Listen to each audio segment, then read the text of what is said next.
This is The Edge.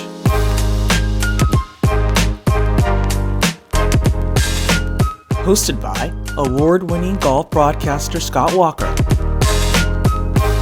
With Andy Walker, a four-time national champion and the head golf coach at DCU. And now, Scott Walker.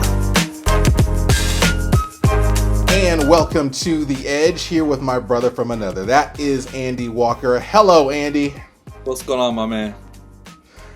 What's going on is apparently it's just Scottie Scheffler's world and we're living in it. What did you think about the Masters? I know you guys had a tournament that you were playing in Raleigh that week, but from what you saw on Sunday, what stood out to you about the performances that we saw at Augusta National?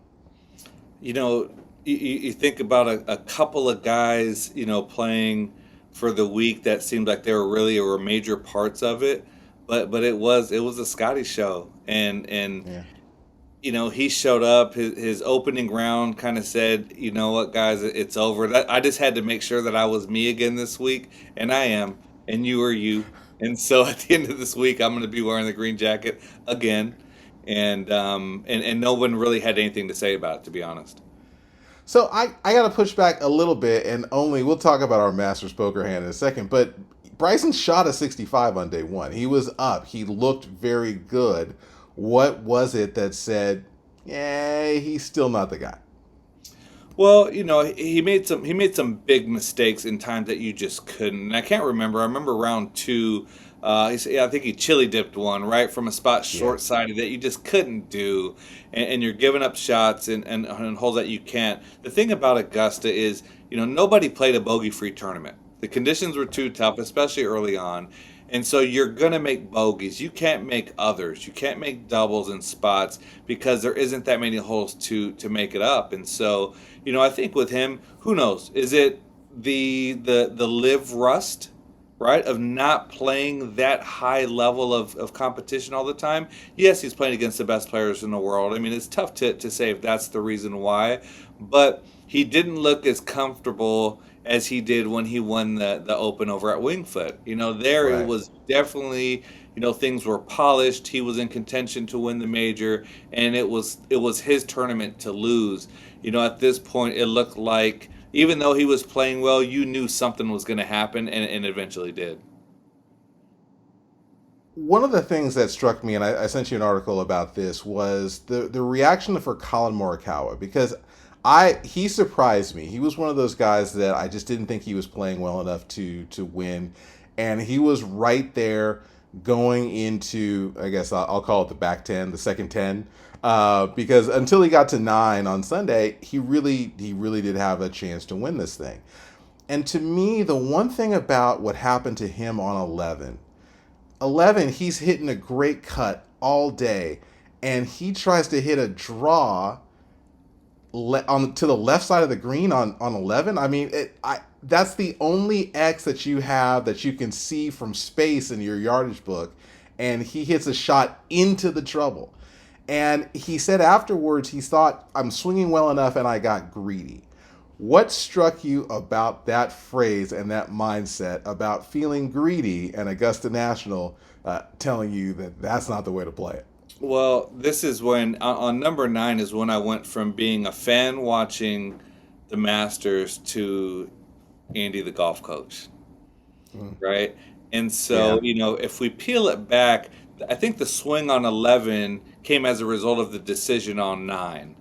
And so on 9, the golf tournament is really tight. He may have been tied for the lead at that time, I believe, going into 9, or maybe one back at the worst. Yeah, I think he was one back, right? Maybe it was one back. 'Cause that's right, because Scottie had just gotten one on 8, and That's right. and so he hits it in the bunker. The only thing you can't do out of that bunker at that point is make 6, right? Right. And the only way you can make 6 is if you don't get it out of the bunker. And so this is where sometimes we don't see the forest because we're in the trees, right? And he's thinking about getting it as close as he can. But at that point, what you got to make sure is that I give myself a chance on the back 9 at Augusta, and he didn't. He makes 6. Yeah. Scottie stuffs it. Right now, here we go. We've got a big swing right there. He steps on 10. They both play 10. Then we get to 11, and you kind of, when he did that, I felt the tournament was over. I didn't think really anyone had a chance.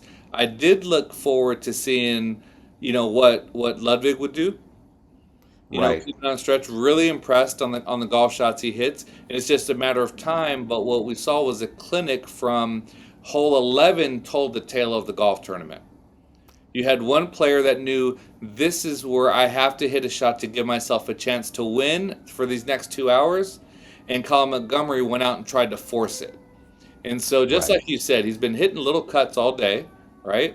I tell everyone, my team, players that I'm working with that aren't on my team, just regular golfers, is hit the shot you can hit, not the one you think you should hit.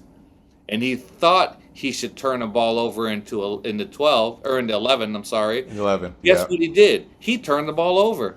So he accomplished his goal, right? The goal should have been I need to keep this on the high side up there on the right and give myself a chance at 3 or 4, and worse, I make 5. And that's what Scottie did, right? Scottie hit it out to the Yeah. right. That could have been a point where Scottie could have taken that same energy after Colin hit it in the water and said, okay, now I can put it in his throat and I can stuff one in there and I have a 5-shot lead here. And he didn't. He said, I'm going to go ahead and hit it out to the right. And worst case, it didn't mean that Colin couldn't make 5 still. He didn't. But, they could have both made 5 and he wouldn't have lost any ground. And that's a difference, I think, in that, being like you said, he said that he was selfish. He had gotten greedy. And Right. that golf tournament, and he's a major champion already, so he understands what it takes to win.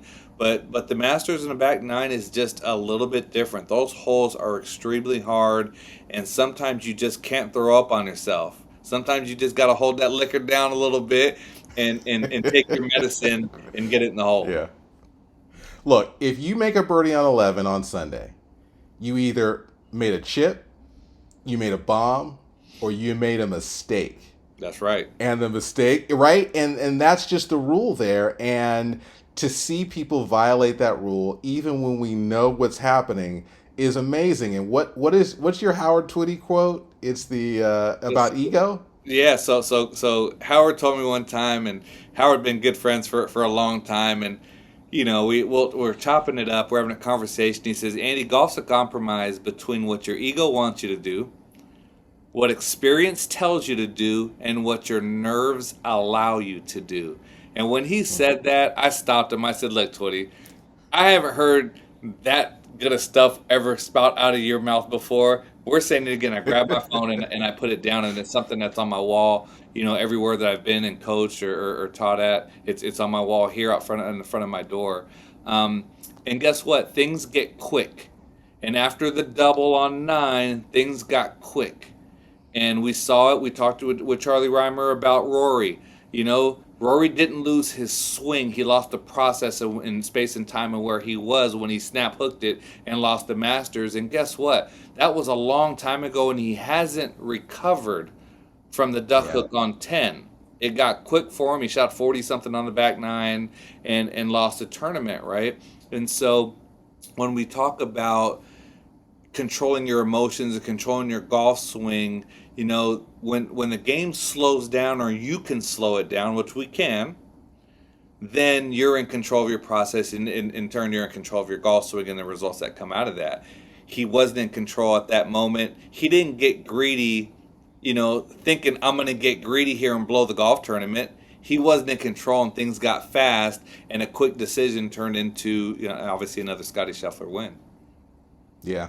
And Scottie Scheffler's win made you the one true walker. You get the win in Masters Poker. So to that, I say, I'm going to get you next time. But, look, I've got this, we've got that E slapped on this podcast. I don't want to tell you to F off, but I kind of do, because I gave you the first pick of Scottie Scheffler. It's the most obvious thing in the world. Congratulations. You picked Scottie Scheffler. That's great. I want to focus actually on a couple of things that we didn't do that maybe we should have. And one of the things was, as we're picking out our list of 10, one of the people you pulled off my list was Ludwig, and one of the people that I pulled off your list was Max Homa, and both of those guys were there until the finish, which means basically there until like the last 9 holes.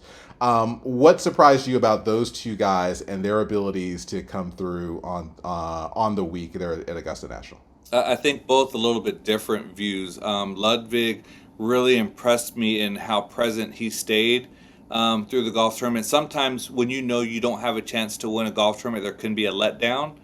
And his poise, he's not even a year removed from playing college golf. Yeah. Right? I mean, we're just going into the postseason in college golf, and this time last year, he was getting ready for the conference championship. And so, right. And less than a year later, he's been on a winning Ryder Cup team, right? He's won on tour, he's won overseas, and now he's contended for a major. And he didn't lose the golf tournament. Scottie won the golf tournament, and That's so right. he did a great job. I was really I was surprised, but I think the demise of Homa came when obviously he hit it into the azaleas on 12, and which was unlucky. He made a good decision. It was unlucky. That's right. And that ball lands a couple of feet short of that and stops and maybe even rolls onto the green. He makes 3. You never know, what happens. At least he makes it a little bit tougher for Scottie. But what we do see is, just like in the days of Tiger, you don't have to go out and shoot 30 on the back 9 of Augusta to win all the time. But you got to make sure you don't shoot 38. And so, that's right. and that's what a lot of people did. They went and they made the mistakes. They didn't get the bounce. Luck plays a big part in his game. I mean, no more so than watching Tom Watson hit a perfect 8-iron on the 72nd hole of the British Open. If it lands 3 inches right or left, short or long of that, he wins the golf tournament, and it bounces hard, goes over the green, he makes 5, and loses in the playoff to Stuart Singh. So, I mean, luck plays a part in this game. I just think the more you're prepared and the more you take luck out of it, when luck has to become a factor, it doesn't become as big of a factor, and that's what we're seeing. But to go back to your original question, super impressed with Ludwig. I mean, that's going to be that's bigger than any tour win I think that he's had so far. Anything that he's done was to play like that and hit the golf shots that he hit and to stay in the moment. And for Max Homa, I think he had a breakthrough emotionally and mentally this week in getting himself in contention. And I don't think it's going to be really tough on him. I think he's going to bounce back pretty well and be in contention in another one soon. Well, you talked about the factor of luck. We're lucky to have one of the gentlemen that called the Masters last week on radio. That is Charlie Rymer. He is joining us next. This is The Edge. Get the full Edge experience on the web. Visit us and claim your free membership at theedge.show.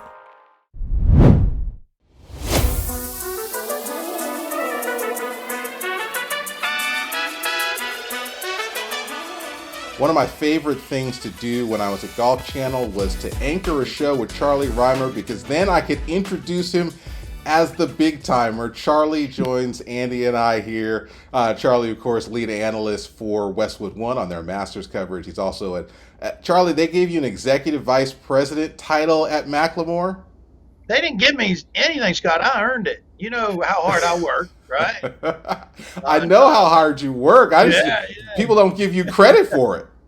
Well, no, I've been here at Macklemore for a little over 4 years now, and we're located about 30 to 40 minutes, depending on how fast you drive, south of Chattanooga, Tennessee. We're actually in northwest Georgia on Lookout Mountain, and it's a beautiful part of the world. It's right where Tennessee, Georgia, and Alabama all come together.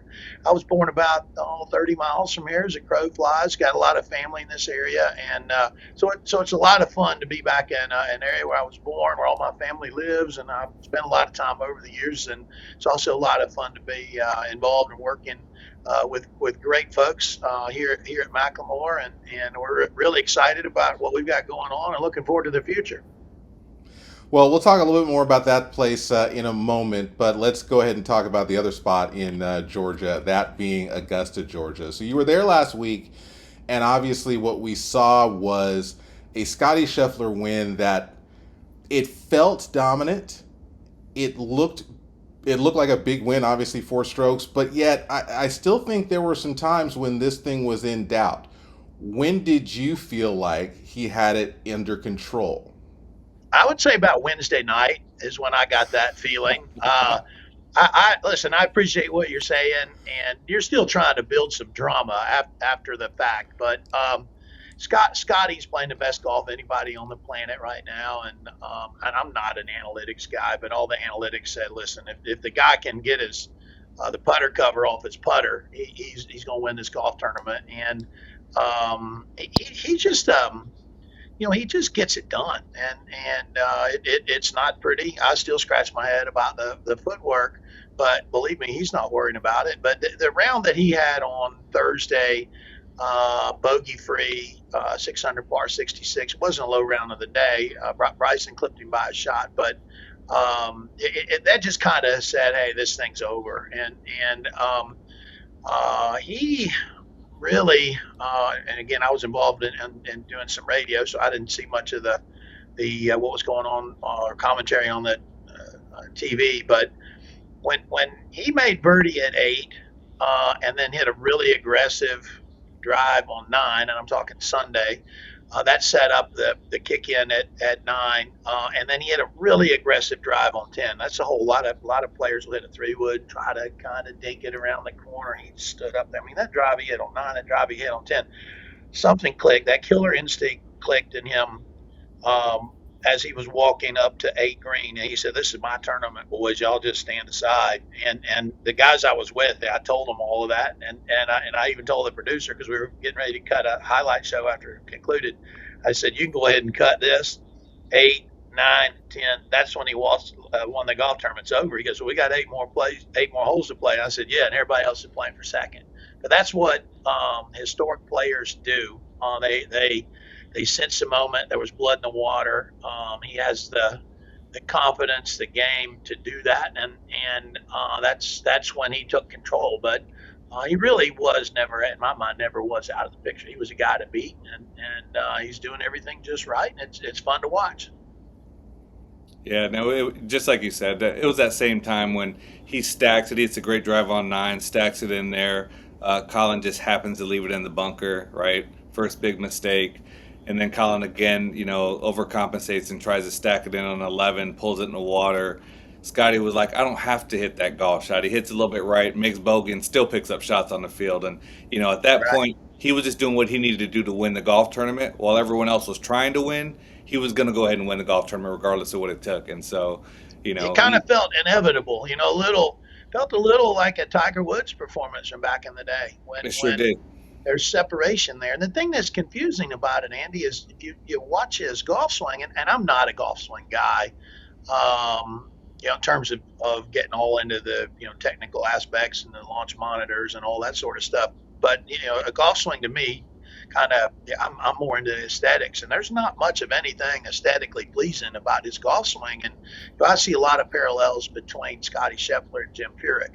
I don't see anybody copying anything that either one of them did. They'd like to copy the results, but the actual mechanics of it, they're not going to copy it. But what they have in common, and Jim did this with his dad throughout his career, and Scottie's doing it with Randy Smith, his longtime teacher, is keeping all the confusion away, right? And there's not any kind of tinkering going on, and that's what I see. I mean, Scottie goes out and he's not following social media. He's not reading what the critics say. He doesn't care. They keep him insulated from all that, and that's great. And Jim Furyk was immune to that too. Last time I looked, Jim, you have to double check me on this. Last time I looked, he's still in the top 5 on the all-time money list with that golf swing that nobody has ever tried to copy.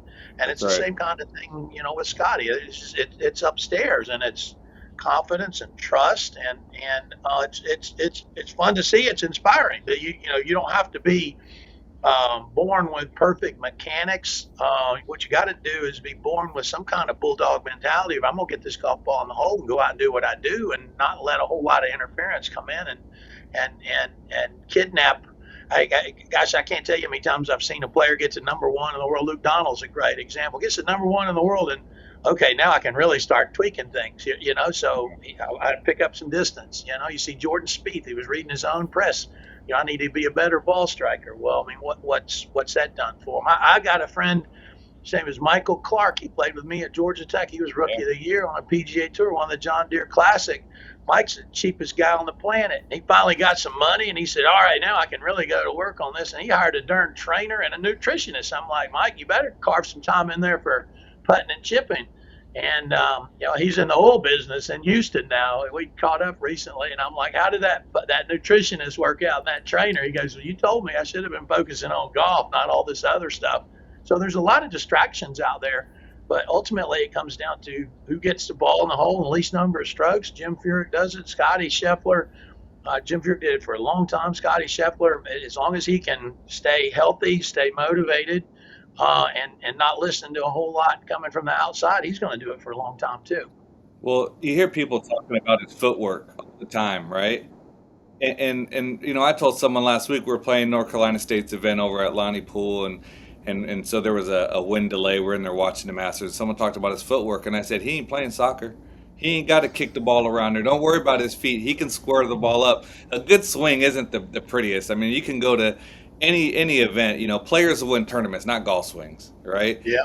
And a good swing's one that repeats under pressure when everything's on the line, and if you know your tendencies and you can control that club face through impact. And obviously, he does that better than anybody on earth. Yeah.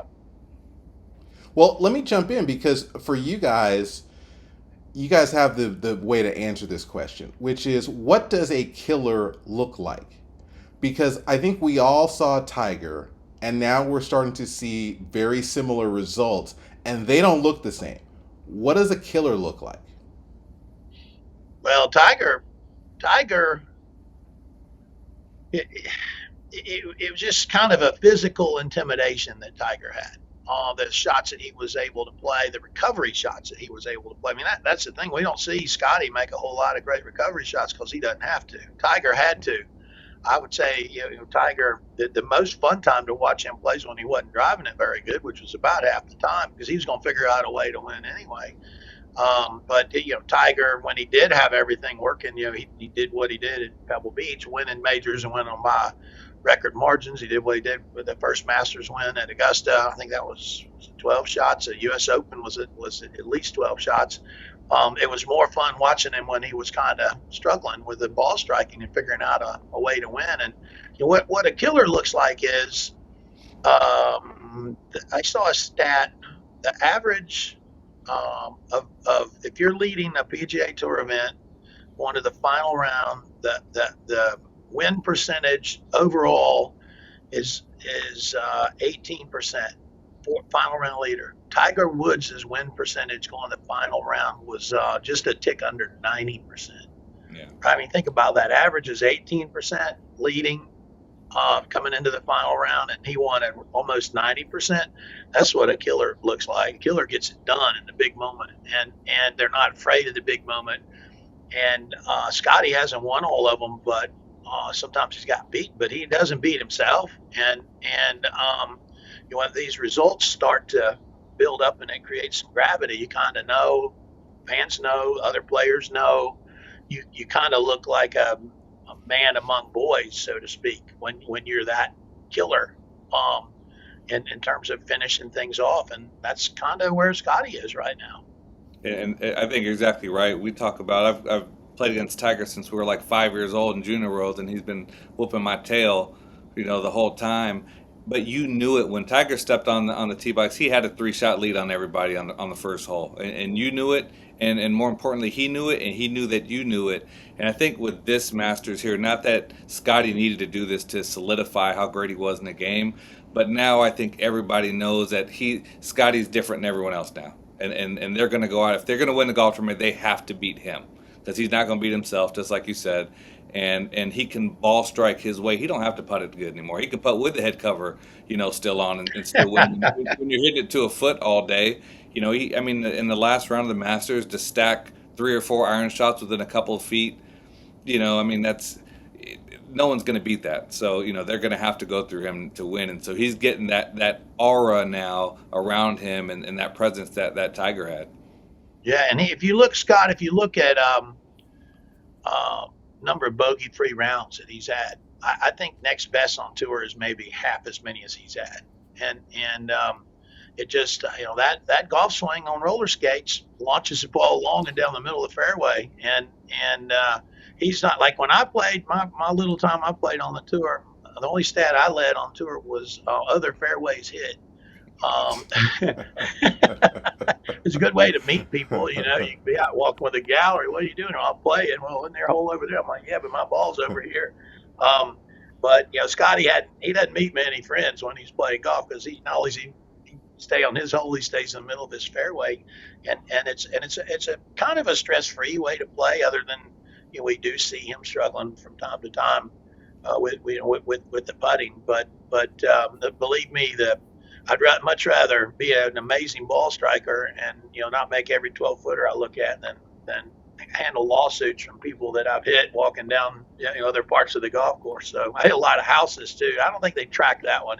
It's hard to stay on tour for very long when you're hitting a lot of houses.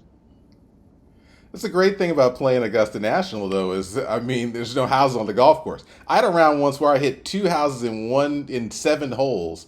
And thankfully, Charlie, as Charlie knows, Augusta, I wasn't able to hit any houses because there weren't any there. Well, Rory might tell you a little bit different. I mean, the year he should have won the Masters, and I can't remember years. I can hardly remember what year it was, but Rory was new on the scene. He had a nice lead standing on 10T, and he hit it over into one of those cabins there on the left. And that really, he hadn't really had a great shot at winning since then. And he was invincible up until then. I wish I could remember the year. So, gosh, that'd have been 17 years ago probably. And that's the thing about Augusta that makes it so interesting is it's possible on that second 9 on Sunday to shoot 29, 30, 31. It's also possible to shoot 39, 40, or 41, as we saw with Rory that year. And that's the thing that worries me about him and Augusta is his game. If you ask me who's best suited to win the Masters among the modern players, I'd tell you Rory McIlroy because he's comfortable as a right-hander hitting a draw. Moving that ball right to left is a big advantage there.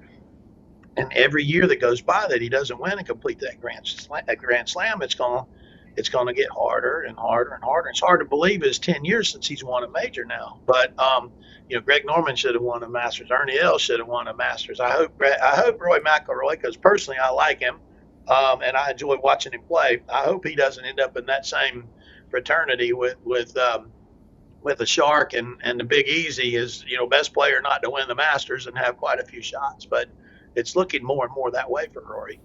Well, it looks like he's trying to force a win there now. Every time he goes there, it just looks like there's so much he's putting on himself to try and make it happen. Where Scottie just went out there and he knew it was going to happen, and that's the biggest difference between those two right now. Right. But I remember that quick hook off a 10 that he hit, and it's been downhill since then. He hadn't recovered from that walk-off shot. All right, and that's as close as you're going to come to hitting a house at Augusta. So, but Scott and I had a chance to play Augusta one time together, and we didn't see a lot of each other because it's how crooked we both hit it. Scott, I'll meet you at the green. Yeah, that was pretty much it. But the greens were wonderful, so that's good. That was it. Yeah. Well, good. Well, let's talk more with Charlie Rymer, get a little bit more information on what he loves about his swing. We'll ask the foreplay questions, get a little bit more insight on McLemore. All that's coming up next, right here on The Edge.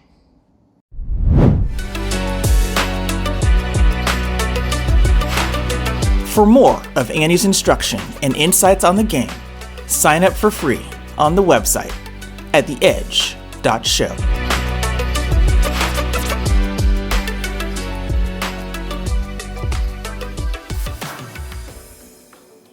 Perfect. Sorry, Charlie. One thing we ask everyone is, what do you absolutely love about your golf swing? I really never have liked my golf swing. The first time I saw it, I'm old. The first time I saw it was, which is a pre-video camera. There was a guy that came to the golf course that I grew up in South Carolina, and he had this Polaroid swing sequencing camera. And they would kind of set like a little timer on it and get in behind you. And they'd have to adjust. If you had a fast swing, they had to change it one way. But they would kind of time it out. And then they would hit it.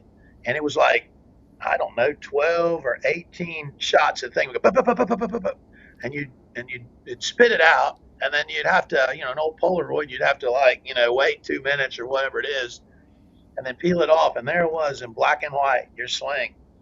And I looked at it, I'm like, that's horrible. I was a good player, and won some state championships, and I just have never liked looking at my golf swing at all. And I wish I hadn't, because the more I got into mechanics, the worse it got. I tried to fix it, and I almost wish, the teachers that I'd had kind of looked at it, used video for their um, own purposes, and then come back and talk to me about field. But I guess and the question is, sorry, was one thing I do like about it. I do like my rhythm of my golf swing. I like keeping everything kind of smooth, and I enjoy watching an Ernie Els kind of rhythm, a little bit of length in the golf swing, and I feel like I've got pretty good hands as long as I don't get in a big hurry and start hitting at the golf ball. My best swing thought was always like, ball is like riding a club face, and you just kind of flick it off, really, and but it's kind of a swing and then flick it off without much of a hit in it. So the answer to the question is the rhythm, I guess, is about the only thing I like about it. And your rhythm kind of, it seems like in your golf swing matches your personality, right? I always Yeah, look at people's swings and their personalities and say how much do they match? And I think those two, pretty match, pretty yeah. kind of long, smooth, chill. I, I think that's important, and a couple of folks that I'm friendly with over the years, especially Nancy Lopez. She walks slow, talks slow, her swing is long and slow. Everything matches up. Nick Price, also a member of World Golf Hall of Fame, walks fast, talks fast. Occasionally smokes a cigarette, drinks him a Dr. Pepper, and it's all caffeinated, and his swing matches his personality. And that's a great point you make, because if you see somebody who is a slow talker with a fast swing, or a fast talker with a slow swing, that ain't gonna work very well. Well, I talk sometimes about, when Pat Perez tried to not be mad after a while and he tried to clean up, he just couldn't Yeah, play the golf. He played it in his personality. yeah. You So gotta be who you are. There's no place to hide in golf. The higher you go, there's less place to hide. It's very real. There's no doubt about that. You got to be authentic to your personality, and everything's got to line up, or your weaknesses will really come through. perfect. All right, we're gonna stay on track because Scott's the one who keeps us on track here, and I can go off on tangents about stuff. So the second question in foreplay is, what would you change about your golf swing? The thing that I've always really not liked about my golf swing is my footwork, and I think it's funny talking about Scottie Scheffler and seeing what he's doing with the golf swing with feet all over the place. But my left foot is always just kind of slid out and flopped over, and I just don't like that. It doesn't feel good when it slides around. In fact, I would have, if I'd have played much longer, I'd have been one of the few that had kept metal spikes in to really help with that. And so because of that, I'd always kind of tune in to people that I thought had great footwork, and who I always loved watching hit the golf ball, because left foot was just so solid, was longtime NBC golf analyst Gary Koch. He would just post up so beautifully on that left foot, and not only would it stay where it was and you kind of go swing around it, but it wouldn't even like pull up. And that is one of the things my eyes always drawn to, and I've seen my swing, is that darn left foot, peeling out, right? And it just drove me nuts, because I know it sucked me in. It caused all these other things. In fact, I hit some balls before I came to do this show with you guys today, and that's one of the things I was still working on, grinding away, trying to keep my left foot flat. And it's like it just doesn't want to stay there. So if I could fix anything, it would be better footwork. Love it. So that's what's amazing to me, is listening to you guys talk about this, and you have very similar thoughts to how amateurs like me think about some of those things. So, Charlie, we had Noda on a few weeks ago, and Noda Begay had the same thing. He didn't love his golf swing either, and I'm amazed that you can get that much good golf out of yourself and still have that critical eye on what you do, how you approach the golf ball. Well, Scott, it's interesting. Some guys love getting under the hood and tinker with everything. Podrick Harrington is a great example of that. He had that nice run with It seemed like he won every British Open there was for about 8 years in a row. I know it was just two, but it seemed like he was winning all of them. He threw PGA in there as well, maybe two PGAs. And he shows up, maybe not number one in the world, but certainly one of the favorites to the Masters. And I remember him sitting down in the press room, and they said, "Hey, what's going on with your golf swing?" And he pulled out a piece of paper and he listed 17 things that he's working on his golf swing. So I mean, literally, he went through, and it was fascinating. Went through 1 through 17, right, all in every swing, and I'm like, holy smokes, I can't believe that. And then there's people at the other end of the spectrum that just need to trust it and go.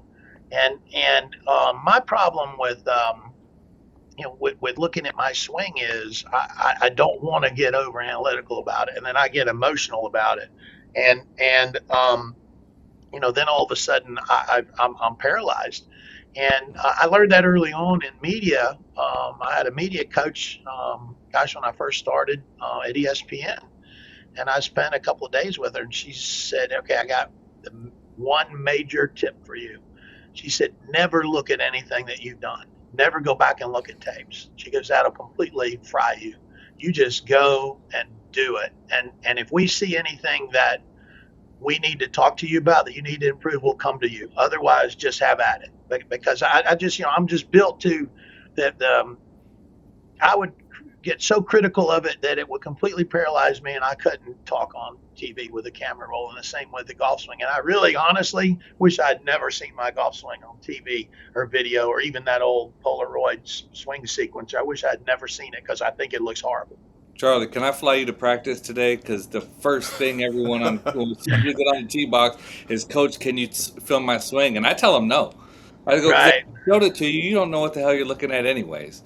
Right. They're looking at one position where their club is at the top of the swing. And I go, "I've never taken the club to the top and my ball flew. So I don't really care what is going on up there." I like to see it. I like to see the club a little bit shut. I like to see it in a place where there's some kind of save, because when it's too perfect, if it doesn't come down perfect, we're done. Right. Yeah. Well, here's the thing too about people that get caught up in swings, and don't get me started on the launch monitors, but not to mention the fact that when you're working on a launch monitor, you don't have adrenaline like you have when you're playing a tournament. I'd hit a 5-iron in a practice round where I'd hit a 7-iron in a tournament. So going and working on a launch monitor to fit clubs when I've got no adrenaline doesn't help me at all. In fact, it hurts. But when I watch young people play golf, and they've got a launch monitor there, they're hitting balls, and instead of looking at the ball where it's flying when they're practicing, they look at this launch monitor. Well, my question is do you have that launch monitor with you when you're playing tournament golf? I haven't seen anybody have that. So you have to learn to watch the ball fly. And I grew up with the old ball flight laws, it starts right, starts left, low, medium, high, then it slices or hooks. And you have to watch that golf ball and figure out what happened in your swing to make that golf ball do that, and correct it during a round. You don't have technology available to you to correct it during a round. And if you're using that technology, overusing it in practice, then how are you going to fix yourself when you're playing a tournament round? And that's kind of one of the things that's really doesn't make sense to me in the world of professional golf. It's a nice tool to use every now and then, especially for club fitting, when somebody can get in there and get some data when you're kind of under the gun. And it's great data for a teacher to use, but I don't want to know what's going on with that. I'm just trying to make it go right when I need to, and I have to learn to do that when I practice and when I play, because the technology is not there all the time. And I think everyone thinks that technology is perfect. And I remember doing a wedge seminar one time at a TrackMan users conference, and I hit 2 in a row that hit the net, and the net was like a 2x2 net, and one of them said it flew 68 yards, the other one said it flew 75, and I said those balls landed within a foot of each other. And that's the thing, is everyone looks at everything bad, and they hit a good shot, and you still get a but my angle of attack, and I'm like, the scorecard does not care about your angle of attack, and don't believe that launch monitor from behind you can tell you what the face is doing at impact. Right, I know. Scott, I got a story for you. A buddy of mine here at Macklemore, we've got the top tracer range, which is really cool, and we just got it turned in, and turned on and dialed in, and I sent my buddy up there. He's retired, and I said, go check it out. He called me up, and he goes, that thing is wrong. I said, what do you mean it's wrong? He says, it says I'm only flying my driver 200 yards. And I said, well, Ken, let me tell you a story. He said, what's that, Charlie? I said, well, I've got this scale in my bathroom, and I was convinced that scale was way off. And I drove down Lookout Mountain to the CVS in Trenton, Georgia, and I bought a scale from another company. And I came back and set it beside this scale. And I said, you know what that scale said? And I can't tell you what he said, but he hung up on me. But they were within 1 ounce of each other. It was a big number. So sometimes, it ruined his whole image. He thought he hit it. We have firm fairways. We're on a mountain. We got firm soil. He's like, I'm hitting it 270. Well, it was rolling 70 yards, Once he found out the real thing, he hadn't been the same person since. So technology did not help my friend Ken Lucas. All right, so I promise now, no more analytical questions. Let's finish off, though. No more analytical questions, but I do want to know, where's the golf course where you had your best swing? It doesn't even exist anymore. Back in my day, the major was the tour school. And so you had to go through first stage, you had to go through second stage, and they added a qualifying stage before first stage. But the finals were just brutal. So you'd have maybe 1,000 people from around the world start off, and once you get through all these stages, you get to the finals, and there's maybe 35 or 38 spots. You got to play 6 rounds. So I was at Greenleaf West in Haines City, Florida, which is where David Ledbetter started, and it was a place that had this great run for a long time, really hard course. The finals at Q School were there.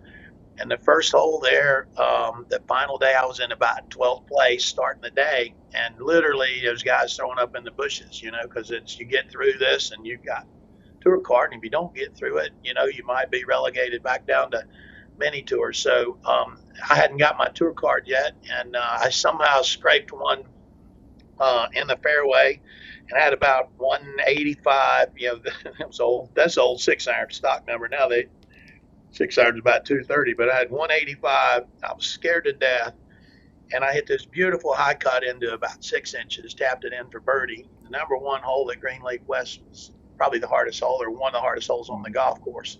And that one swing gave me the confidence and the breathing room to go out and finish that round off. I think I might have made one other birdie, one bogey, and shot 1 under. Probably finished around 12th in Q School, which was high enough. Not only you have to finish high in Q School, but you had to finish high enough to where you get in the West Coast event. So if you finish 30th, you got your PGA Tour card, but you might not be playing the tour for 3 months. So every shot literally is critical. But that one shot, because of not being able to get oxygen down, it meant so much, chasing dreams and pulling it off, that ball plugs in the front bunker and you make double. I might not have got to Q School, but hitting it in there 6 inches, tapping it in, that swing with that 6-iron is my favorite golf swing I've ever made. So how are you changing the game? Well, Scott, one of the things that I've learned over my career in golf is all of golf is not PGA Tour or professional golf.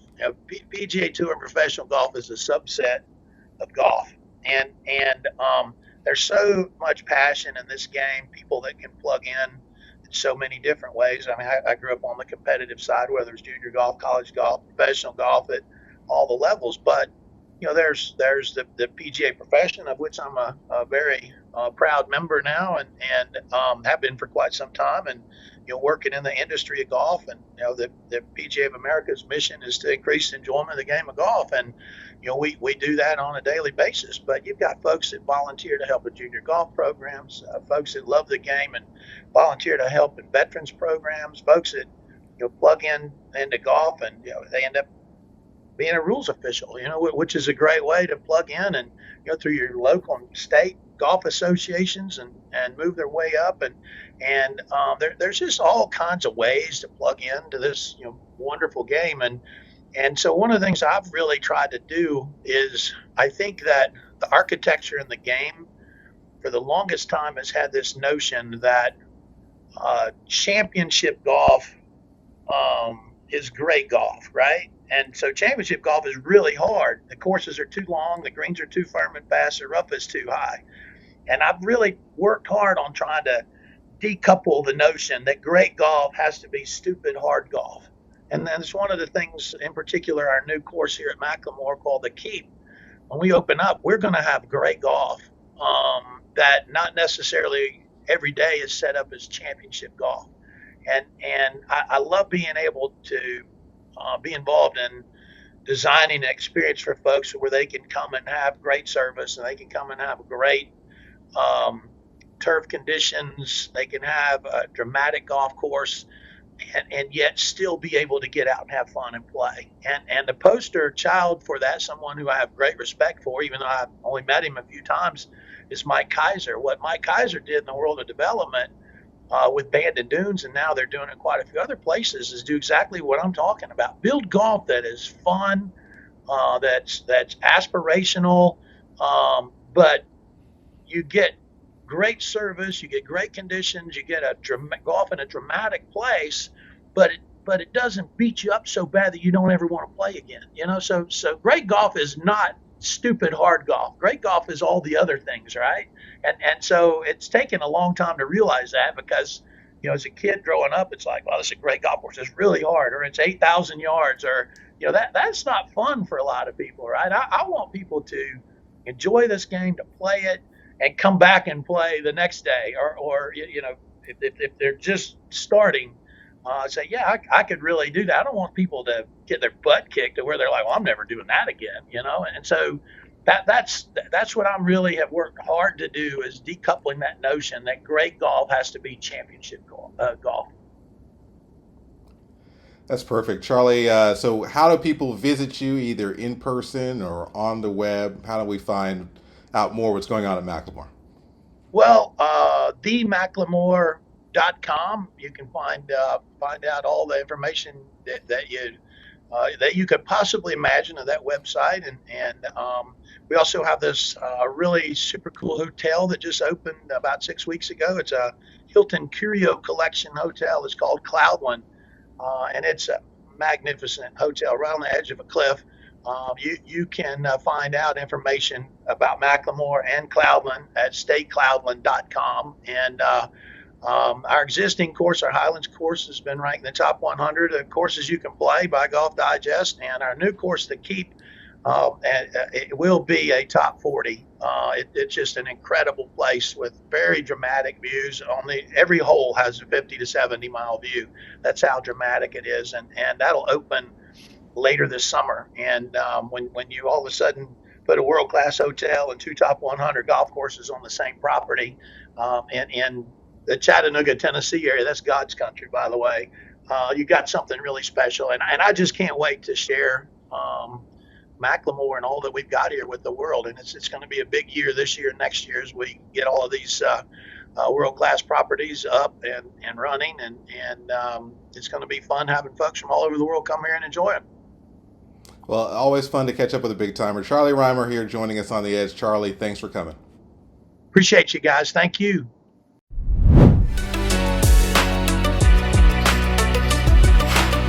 For more of Andy's instruction and insights on the game, sign up for free on the website at theedge.show.